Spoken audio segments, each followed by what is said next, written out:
Hello friends, welcome back to the legal researcher. Friends, आज हम लोग क्वेश्चन सीरीज स्टार्ट कर रहे हैं। तो जितने भी टॉपिक्स या चैप्टर्स हम लोगों ने पास्ट में पढ़ रखे हैं, उन सारे टॉपिक्स के ऊपर कुछ क्वेश्चंस भी अब हम लोग देखते हैं। एक-एक क्वेश्चंस मैं डिस्कस करूँगा और आप पहले जो है क्वेश्चंस जैसे क्वेश्चंस चेंज होगा तो आप वीडियो पॉज़ कर लीजिएगा, उसके बाद फिर आप क्वेश्चन सॉल्व कर लीजिएगा और उसके बाद फिर जो एक्सप्लेनेशंस है वो हम लोग देख लेंगे। वैसे तो मेरा मानना है कि एक्सप्लेनेशंस आपको ज़रूरत भी नहीं पड़ेगा अगर आपने अ, जो तरीका मैंने बताया था उस तरीके से आपने अगर चीज़ों को समझा होगा और बेसिकली आपने बुक रीडिंग किया होगा तो अ, आने वाले समय में हम लोग सारे टॉपिक्स पे भी इसी तरह से क्वेश्चंस डिस्कस करते जाएँगे। तो आइए आज का क्वेश्चंस हम लोग डिस्कस करते हैं जो कि होने वाला है नेचर एंड डेफिनिशन के ऊपर, लॉ ऑफ टॉर्ट और टॉर्ट्स ये वाला जो डिस्कशन था उसपे कुछ क्वेश्चंस देखेंगे, एसेंशियल्स पे कुछ क्वेश्चंस देखेंगे, पब्लिक एंड प्राइवेट रॉन्ग्स इस पे कुछ क्वेश्चंस देखेंगे। ये सारे क्वेश्चंस जो है आप स्टैंडर्ड टेक्स्ट बुक से सॉल्व कर सकते हैं। फ्रेंड्स मैंने जो है 20 क्वेश्चंस इसमें रखा है। एक एक्स्ट्रा क्वेश्चंस है लेकिन 20 क्वेश्चंस है मान के चलिए। एक क्वेश्चंस मैंने सुपर ओवर की तरह रखा है। तो एक क्वेश्चन का मार्क्स 2.5 है और एक रॉन्ग आंसर जो है -0.5 है। आप इस अकॉर्डिंग जो है अपना इवैल्यूएशन कीजिएगा और ईमानदारी से अपना इवैल्यूएशन कीजिएगा। वैसे तो क्वेश्चंस का स्टैंडर्ड ज़्यादा हाई नहीं रखा है मैंने, लेकिन फिर भी जो है आप कैलकुलेट कीजिएगा इस अकॉर्डिंग। तो आइए फर्स्ट क्वेश्चन हम लोग देखते हैं आज का। आप वीडियो पॉज़ कीजिएगा, उसके बाद फिर एक्सप्लेनेशंस देख लीजिएगा और या फिर आप जैसा आपको अच्छा लगे। तो फ्रेंड्स सबसे पहला क्वेश्चन है कि मैच द कॉलम करना है कॉलम ए और कॉलम बी। फर्स्ट है हमारा डिफरेंट यहाँ डॉट दिया हुआ है और उसका मीनिंग जो होता है वो दिया हुआ है या उसका जो डेफिनेशन है वो दिया हुआ है। तो सबसे पहला है डिफेमेशन। डिफेमेशन डायरेक्टली यहाँ दिख गया, फॉल्स स्टेटमेंट हार्मिंग रेपुटेशन। सो 1 का डी, तो 1 का डी तो ऑप्शन एक ही दिख रहा है, 1 का डी है ना। अब आगे भी देख लेते हैं। ट्रेसपास, ट्रेसपास का मतलब 2 का C, unauthorised entry onto the property. Yes that is correct. Third है nuisance. Nuisance means interference with the enjoyment of land. That is also correct. And fourth one is battery. Battery means yes, unauthorized physical contact. So this is the correct answer. Option number 2 is the correct answer. That is the explanation. And the next question is which of the following statement is correct regarding torts? Torts के regard में, tort के संबंध में इनमें से कौन सा statement जो है correct है? Tort are always intentional act. False. कैसे? क्योंकि मेंटल एलिमेंट्स हर जगह इंपॉर्टेंट कहाँ है? हम लोग तो अलग से पढ़े हैं ना, मेंटल एलिमेंट इन टॉर्टियस लिबिलिटी। तो हर जगह मेंटल एलिमेंट्स रिक्वायर्ड नहीं है, सो दिस इज रॉन्ग। उसके बाद negligence is a type of tort, ये तो सही है। All tort result in criminal liability, false. जब भी हम बात करें क्रिमिनल लायबिलिटी की, तो क्रिमिनल लायबिलिटी टॉर्ट के केस में तो होगा नहीं, पहली बात। अगर यहाँ होता कि some tort result in criminal liability, तो भी उसका इंटरप्रिटेशन वो गलत ही हो जाता है ना। क्योंकि टॉर्ट क्रिमिनल लायबिलिटी राइज कहाँ करवाता है? हम लिखते सही स्टेटमेंट क्या होगा friends? Some wrongs result in criminal liability, मतलब कुछ रॉन्ग ऐसे हैं जो क्रिमिनल लायबिलिटी भी अराइज करते हैं, जैसे डिफेमेशन। वो टॉर्ट भी है और वो क्या है, क्रिमिनल लायबिलिटी भी अराइज हो सकता है, क्योंकि क्रिमिनल स्टैट्यूटरी लॉज जो है उनके अंदर भी वो प्रोवाइड की गई है। तो ये स्टेटमेंट भी गलत हो गया हमारा। Tort law provides remedies for civil wrongs. Yes, ये सही है, 4 सही है। तो हमारा क्या क्या ऑप्शन? तो option 2 and 4, 2 and 4, so B जो है ऑप्शन हमारा करेक्ट है। बी ऑप्शन जो है हमारा करेक्ट। That is explanation. यहाँ पे देखेंगे आप, tort are not always intentional, they can result of negligence और स्ट्रिक्ट लायबिलिटी, है ना। Negligence is indeed a type of tort where harm is caused by falling to an act as a reasonable person could. Tort typically result in civil liability not criminal liability, है ना। Tort law provide remedies for civil wrong by compensating the victim for harm caused. Of the following statement about the nature of tort is correct. इनमें से कौन सा statement जो है वो nature of tort के संबंध में सही है? Tort always involve a breach of contract, नहीं। ब्रीच ऑफ कॉन्ट्रैक्ट तो फिर वो अलग हो गया ना, उसमें स्पेसिफिक डैमेजेस क्लेम किए जाते हैं, वो अलग है। Tort law provide remedies for civil wrong, yes ये सही है, सेकंड ऑप्शन सही है। Tort law is primarily punitive, गलत, प्यूनिटिव तो है ही नहीं। हाँ, हालांकि ये है कि एग्जाम्पलरी डैमेज कुछ केस में प्रोवाइड की जाती है, जो हम लोगों ने डिस्कस किया था। आप देखेंगे डैमेजेस वाला जो पोर्शन था उसमें हम लोगों ने डिस्कस किया था एग्जाम्पलरी डैमेज, जहाँ प्यूनिटिव नेचर का डैमेजेस प्रोवाइड किया जाता है, लेकिन tort law is not primarily punitive. Tort require intent to cause harm, torts require intent to cause harm, no. फिर यहाँ पे इंटेंशन वाला ऑप्शन आया तो this is not always correct ना, तो फिर ये भी गलत हो जाएगा। हमारा सही ऑप्शन है टॉट law provide remedies for civil wrong, ये सही ऑप्शन है। Only 2 is the correct answer. Statement 2 is correct, टॉट law provide remedies for civil wrong, यही सही है, बाकी सारे स्टेटमेंट्स गलत है। फोर्थ क्वेश्चन है, आपको अगेन मैच द फॉलोइंग है। टॉर्ट का मीनिंग क्या है बेसिकली देखिए, टॉर्ट का मतलब क्या है पहले देखें, सिविल रॉन्ग। जो भी देखिए, जब भी इसमें आपको लगे तो सबसे पहले, क्योंकि ऑप्शन से आपको टाइम बच जाएगा, तो सबसे उसके बाद सिविल रॉन्ग। सिविल रॉन्ग मतलब क्या? Non criminal legal violation, that is civil wrong. Liability का मतलब क्या है? Responsibility for a wrong. और रेमेडी, रेमेडी का मतलब क्या है? Legal means to recover loss और हार्म। सो वन का सी कहाँ कहाँ है? वन का सी यहाँ है, और टू का डी जो कि गलत है, तो ये गलत है, तो ये वाला ऑप्शन, ऑप्शन थर्ड सही है हमारा।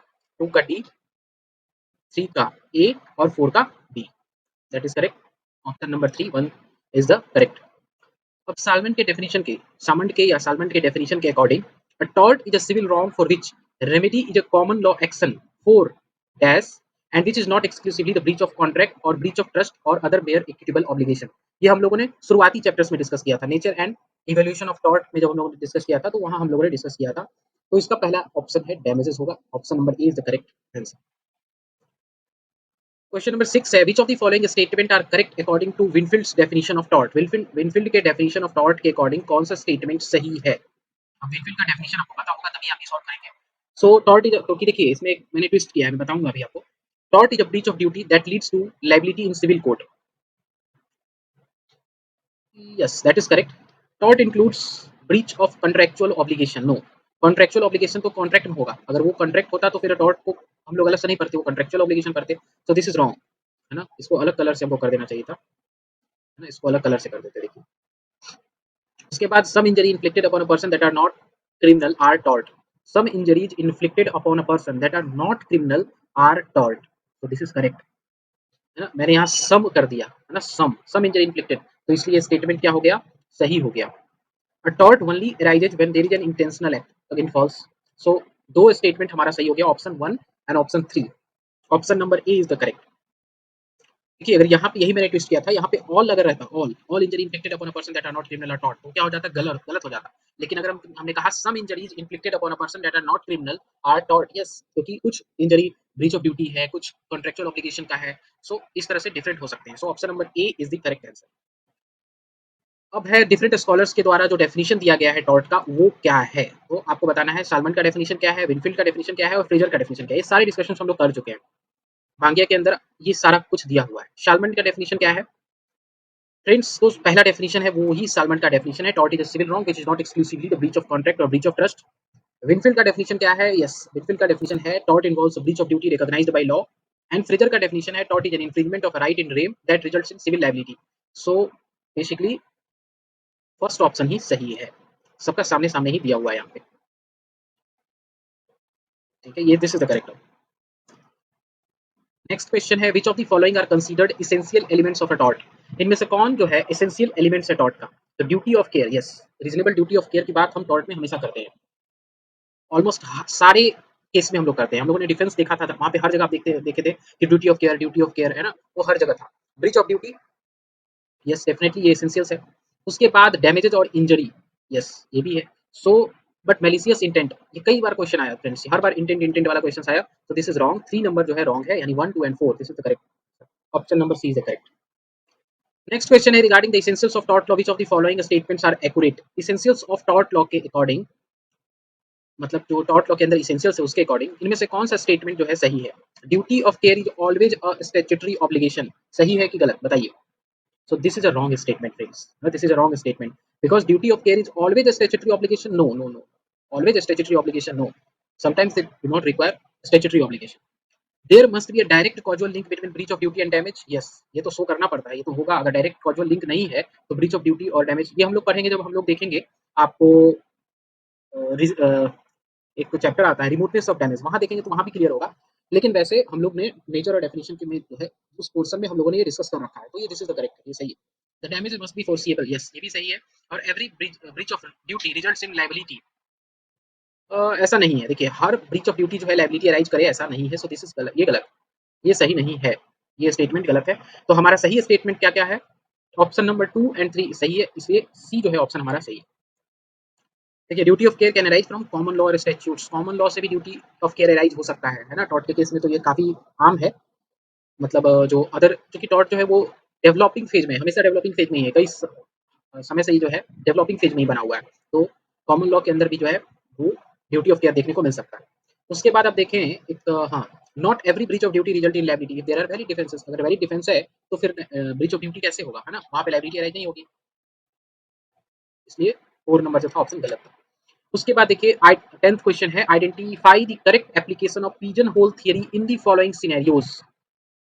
इन सारे सिनेरियोज में बताइए कि पिजन होल थियरी का सही एप्लीकेशन कहाँ होगा, है ना? करेक्ट एप्लीकेशन कहाँ है? An unauthorised entry into the private property causing no damages, causing sorry no damage.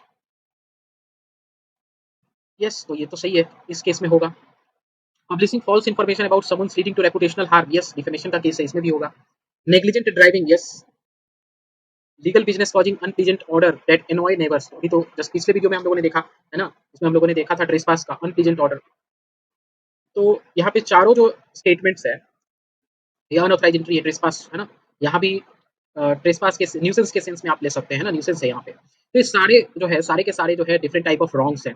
तो all scenarios fit in the established thought categories, this is the correct answer.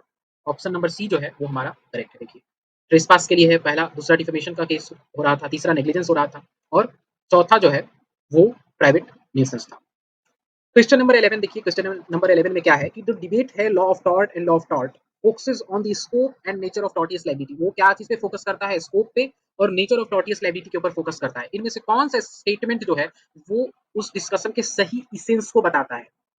सारे स्टेटमेंट्स पढ़िए। पहला स्टेटमेंट है कि law of tort approach suggests that there is a well defined list of actionable wrongs, there is a well defined list of actionable wrongs. ये statement सही है या गलत? उसके बाद सेकंड स्टेटमेंट है कि law of tort approach emphasise the principles that any wrongful act causing harm can be actionable, any wrongful act causing harm can be actionable. Third है कि according to the law of tort new form of tort can not be recognised unless they fit into the existing categories.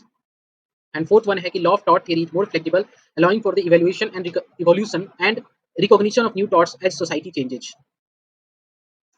तो इसमें अगर आप देखें तो इसमें option number 2 जो है वो करेक्ट है, क्योंकि इसमें बता रहा है कि लॉ ऑफ टॉर्ट का जो अप्रोच है emphasize करता है principal that any wrongful act causing harm can be actionable, कोई भी wrongful एक्ट जिससे कि हार्म कॉज हो रहा है वो एक्शनेबल है। तो ये तो एकदम 100% करेक्ट है। उसके बाद law of tort theory is more flexible, yes ये फ्लेक्सिबल है ना? इसमें इसलिए इसको टॉर्ट शब्द यूज किया गया है, मैंने आपको बताया था वीडियो में भी और बुक में भी अगर आप प्रेफर करें तो ये चीज क्लियरली मेंशन है।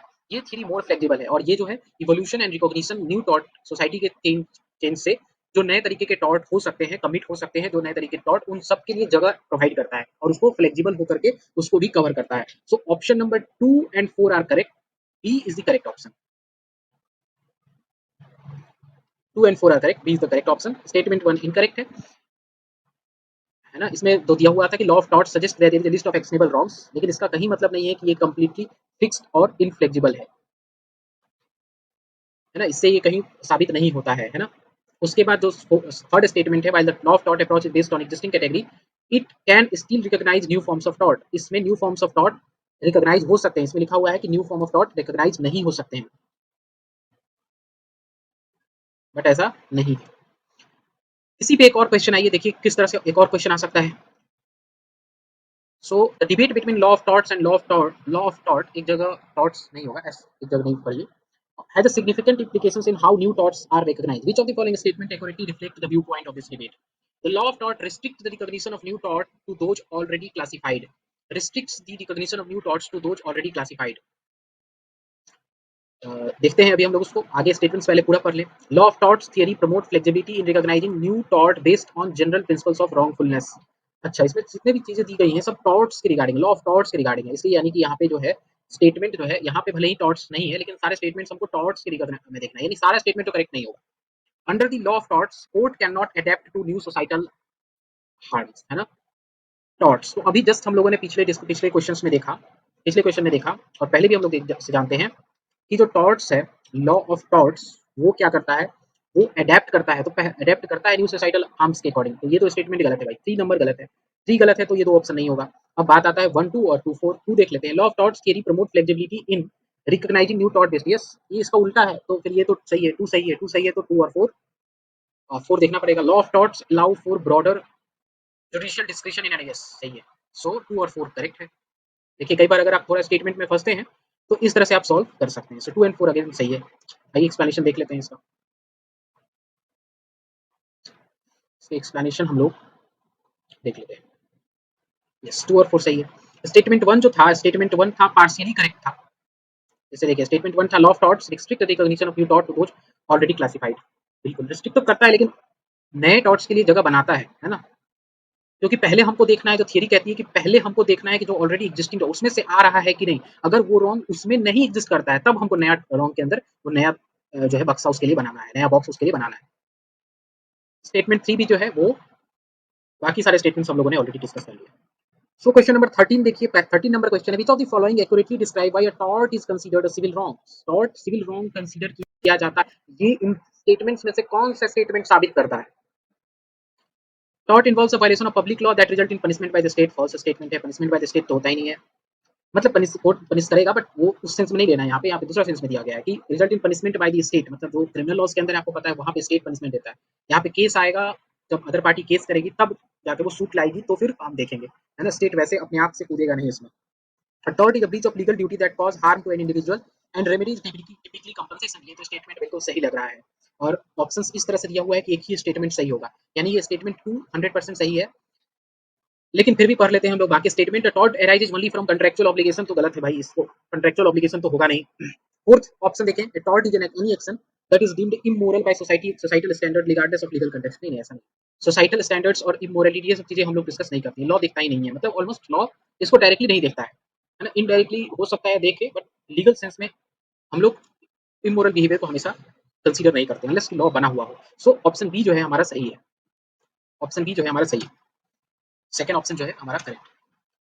नेक्स्ट क्वेश्चन है, which of the following accurately differentiate a tort from breach of contract and breach of trust. Tort जो है वो ब्रीच ऑफ कॉन्ट्रैक्ट से अलग कैसे है और ब्रीच ऑफ ट्रस्ट से अलग कैसे है? इनमें से कौन सा स्टेटमेंट सही से वो चीज को बताता है? Tort involves a breach of duty imposed by law while a breach of contract involve a breach of duty outlined by an agreement. First statement तो सही है।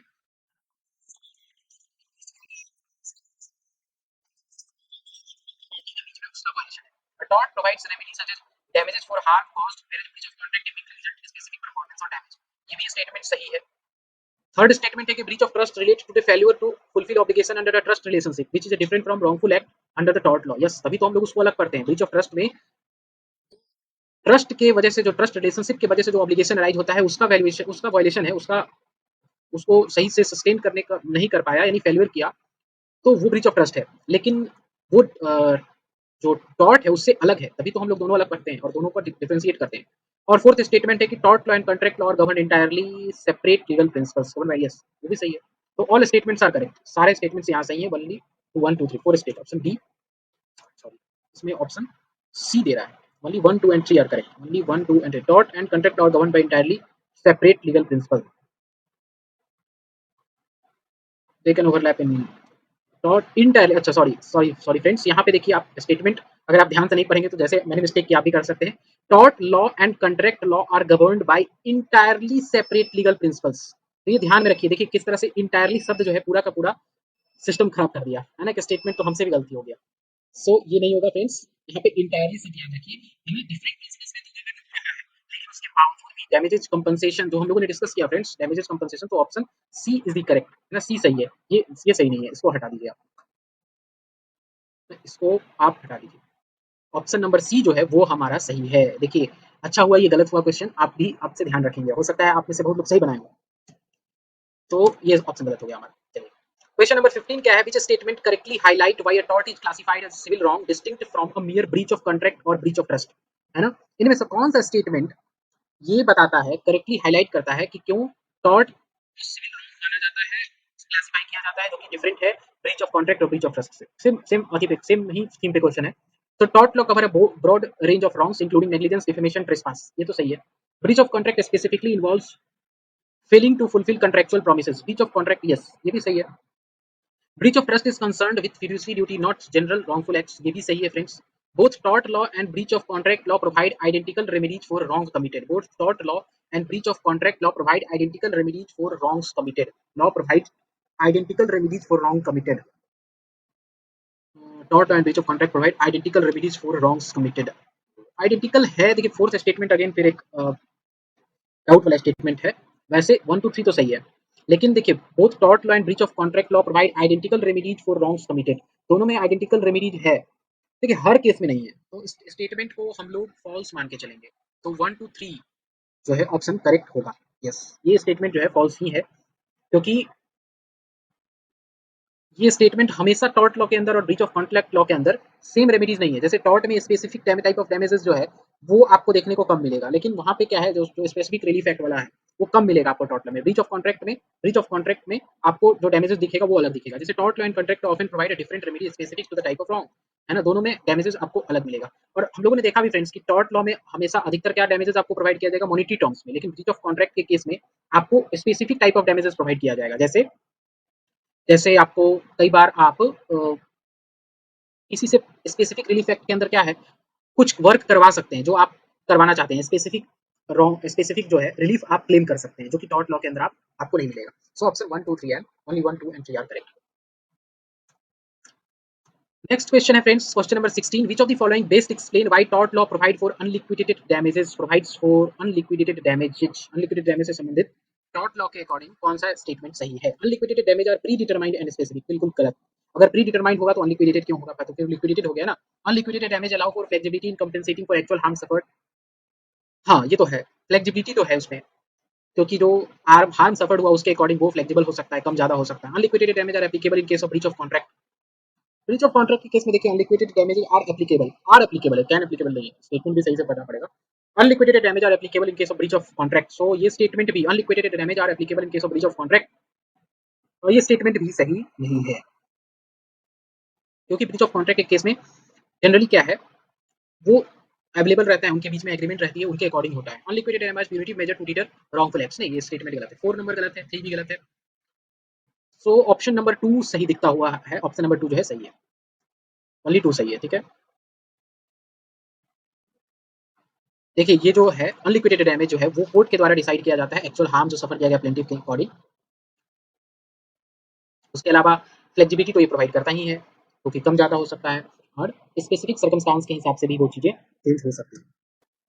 सो नेक्स्ट क्वेश्चन है क्वेश्चन नंबर हमारा 17, क्वेश्चन नंबर 17 पढ़िए। 17 में दिया हुआ है John was driving a car, John जो है कार ड्राइव करता है और एलाइस को हिट कर देता है और उसको सीवियर इंजरीज क्रिएट कर देता है, मतलब डैमेज कर देता है। एलाइस जो है वो जॉन के अगेंस्ट टॉर्ट का सूट लाती है, जहाँ पे उससे medical expense, pain, suffering, lost wage, इन सारी चीजों के लिए कंपनसेशन क्लेम करती है। कोर्ट अनलिक्विडेटेड डैमेजेस एलाइस को अवार्ड करने के लिए डिसाइड करता है। तो इसमें से बताइए कि कोर्ट के डिसीजन में अनलिक्विडेटेड डैमेजेस के रिगार्डिंग कौन सा स्टेटमेंट सही है। The court will determine the amount of compensation based on the specific harm alias has suffered, court जो है वो एलाइस के द्वारा सफर किए गए स्पेसिफिक हार्म के अकॉर्डिंग जो है वो कंपनसेशन डिटरमाइन करेगी। Yes, this is correct. Compensation amount was pre agreed तो है नहीं, एक्सीडेंट का पता कैसे था कि एक्सीडेंट होगा, गलत हो गया, स्टेटमेंट तो गलत है। Unliquidated damages allow the court to tailor the compensation to alice unique situation, so unliquidated damages allow the court to tailor the compensation to Eli's unique situation. Yes, है ना, एलाइस का जो सिचुएशन है उसके according. तो option number 3 भी सही है, 1 भी सही हो गया। Court is limited to awarding only nominal damage since there is no contract, wait no no this is correct, so 1 and 3 is the correct, 1 and 3 is the correct answer. So 1 and 3 जो है वो सही है, 1 and 3 is the correct. So let's discuss question number 18. Question number 18 क्या है? Jane was walking through a neighborhood when she was attacked and robbed by Mark. Mark के द्वारा उसको रॉब कर लिया जाता है ना, रॉब उसके ऊपर किया जाता है जेन को। जेन सफर जो है फिजिकल इंजरी सफर करती है, इमोशनल डिस्ट्रेस सफर करती है। अटैक के बाद जो है दो डिफरेंट लीगल प्रोसीडिंग्स जो है वो स्टार्ट होता है मार्क के अगेंस्ट। एक क्रिमिनल प्रोसीडिंग स्टार्ट होता है और एक जो है वो क्रिमिनल प्रोसीडिंग जो है वो रॉबरी के लिए स्टार्ट होता है, और एक असॉल्ट के लिए जो है वो प्रोसीडिंग स्टार्ट होता है सिविल केस के अंदर। तो इसके रिगार्डिंग आपको बताना है कि which of the following statement correctly differentiate between criminal and civil tort. Criminal और सिविल टॉर्ट के अंदर, सॉरी क्रिमिनल लॉ के अंदर जो है डिफरेंस क्या है, क्रिमिनल टॉर्ट नहीं, क्रिमिनल और सिविल केसेस के अंदर डिफरेंस क्या है ना, टॉर्ट बेसिकली यहाँ सिविल में, टॉर्ट के केस डिफरेंस में हम लोग देख रहे हैं। So criminal case aims to punish Mark for his wrongful act against the society, yes correct है। Civil case aims to provide jail with compensation, yes सही है। In criminal case the burden of proof is beyond a reasonable doubt, yes ये concept होता है friends. देखिए criminal law में बहुत strict interpretation होता है, और इसीलिए जो है आप जो पार्टी केस लेके जाती है किसी पर्सन के अगेंस्ट, जो मान लीजिए एक्यूज्ड है, तो उस एक्यूज्ड के against unreasonable, beyond a reasonable doubt जब तक आप प्रूफ नहीं करते हैं, थोड़ी सी भी स्लाइट अगर ऐसा है ना, इसमें एक स्टेटमेंट भी हम लोग देते हैं कि भले ही 100 गुनहगार छूट जाए लेकिन एक भी निर्दोष व्यक्ति को सजा नहीं होना चाहिए, तो क्रिमिनल लॉज पे फॉलो करता है और उसी से बियॉन्ड रीजनेबल डाउट है ना, तब तक उसको सजा नहीं मिलेगी। और सिविल केस में जो है बर्डन ऑफ प्रूफ जो है वो शिफ्ट होते रहता है, प्रीपोंडरेंस ऑफ एविडेंस, एविडेंस के आधार पे जो है वो ध्यान दिया जाता है और बर्डन ऑफ प्रूफ जो है वो शिफ्ट होते रहता है, एक के ऊपर एक बर्डन, दोनों को एक तरह से तौला जाता है ना, उसमें सही कौन है ऐसा नहीं है, जरूरी नहीं है, लेकिन इसमें क्या है, एक आदमी 100% गलत है ना, ऑल्दो आप फिलोसफिकल टर्म्स में ना देखें तो क्रिमिनल लॉ में हमेशा 1% गलत होगा और 1% सही होगा।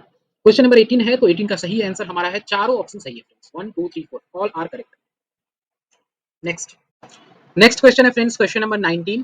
क्वेश्चन नंबर 19 देखिए, which of the following statement correctly reflect Blackstone's distinction between private and public wrong। तो ये क्वेश्चन मैंने उठाया है, आर के बांगिया में दिया हुआ है ना, ब्लैकस्टोन का एक पूरा मतलब समझिए 4-5 लाइन का एक पैराग्राफ दिया हुआ है, तो उसमें से ही क्वेश्चन मैंने उठाया है। अब बताइए, आपको बताना है कि ब्लैकस्टोन का जो प्राइवेट रॉन्ग और पब्लिक रॉन्ग के बीच में जो डिस्टिंक्शन है, उसके अकॉर्डिंग इनमें से कौन सा स्टेटमेंट सही है। Private wrongs are infringement of individual civil rights, yes private है। public wrongs are breaches of public right and duty that impact the entire community, yes ये भी सही है। Private wrongs are commonly referred to as crime and misdemeanor, ये statement तो गलत हो गया है ना। Public wrong are termed civil injury and primarily affect individuals, नहीं, यहाँ तो दिया कि इंटायर कम्युनिटी पे इम्पैक्ट करेगा, तो ये स्टेटमेंट ये दोनों तो काउंटर हो गया ना। So option number 1 and 2 are correct, ठीक है। पब्लिक रॉन्ग जो है वो पब्लिक राइट का ब्रीच करता है और क्राइम एंड मिसडिमिनर जो है वो पब्लिक रॉन्ग है ना, क्राइम तो पब्लिक रॉन्ग है, तो स्टेटमेंट आपको इजीली आप समझ सकते हैं। अब लीजिए, ये पूरा स्टेटमेंट ही ब्लैक स्टोन का है, यही स्टेटमेंट की हम बात कर रहे थे। इस तरह का क्वेश्चन आपको देखने को मिलेगा, काफी अच्छा क्वेश्चन सेट है ना, ये सब सारा क्वेश्चन आपको बनाते समय ही पता चल गया होगा कि क्वेश्चन का क्वालिटी अच्छा है। मैंने सारा क्वेश्चन मैंने ऑलमोस्ट समझिए कि खुद से प्रिपेयर किया है ना, कुछ क्वेश्चन मैंने अच्छे से कलेक्ट भी किए हैं और अधिकतर क्वेश्चंस मैंने बुक से ही लिए, बुक से ही बनाए हैं, क्योंकि फ्रेंड्स हमारा चैनल का मोटो ही है कि just read books and achieve anything, है ना, कुछ भी आप अचीव कर सकते हैं। और आप बिना किताब पढ़े इधर उधर भटकेंगे तो फिर दिक्कत है ना। चलिए छोड़िए वो सब चीज़ें, बार बार बोलते हैं हम एक ही चीज़। सो ब्लैक स्टोन का डेफिनेशन क्या है, ब्लैक स्टोन का जो डेफिनेशन दिया गया उसमें क्या बताइए, चारों फिल इन द ब्लैंक्स है। ये क्वेश्चन जब आप बनाइएगा ना, जब आप एग्जाम्स दीजिएगा ना, तो इस तरह का क्वेश्चन आपको लॉ ऑफिसर्स के एग्जामिनेशन में ज़्यादा देखने को मिलेगा, है ना, तो आपको उस समय फिर याद आएगा। क्वेश्चन है कुछ, ये फिल इन द ब्लैंक्स यही देखते पढ़ते हैं। Wrongs are divisible into two sort और species, dash wrong and dash wrong. अभी तो भाई पता है हमको कि पब्लिक और प्राइवेट आने वाला है, पब्लिक और प्राइवेट यही दोनों, यही तीन ऑप्शन ऐसा हमको मिल गया कि भाई ए और बी तो पब्लिक और प्राइवेट का डिफरेंशिएट यहाँ किया गया। अब देखते हैं अगला स्टेटमेंट से क्लियर हो जाए संभवतः। The former are the infringement और provision of privation of private और civil rights belonging to individuals. अच्छा इंडिविजुअल्स हो गया, तो हम क्लियर हो गए यहाँ तक। क्या क्लियर हो गए हम लोग, frequently termed as this, the latter are breach and violation of public right and duties which affect the whole community। यानी जो सेकंड वाला आएगा वो होगा पब्लिक रॉन्ग, तो सेकंड वाला ये जो है पब्लिक होगा, पहला में प्राइवेट होगा। उसके बाद जो थर्ड है हमारा वो यहाँ पे दिया and the former are infringement of private, privation of private और सिविल राइट्स, है ना, प्राइवेशन मतलब उसका violation, considered as individual and are thereupon frequently termed as civil injuries, है ना। और जो है लेटर जो है वो harsher application of and distinguished by the harsher application of, फिर से पूरा यहाँ देख लीजिए, latter are breach and violation of public rights and duties which affect the whole community considered as a community and are distinguished by the harsher application of crimes. So option number C जो है वो हमारा correct correct option, option number C. तो वो था हमारा question, ये एक से हमारा क्वेश्चन देख लीजिए, है ना, जिनका भी कम करेक्ट हुआ हो, हमको नहीं लगता है कि कम करेक्ट होना चाहिए, लेकिन अब बात है कि टाइम आपने कितना लिया, है ना, टाइम इंपॉर्टेंट है।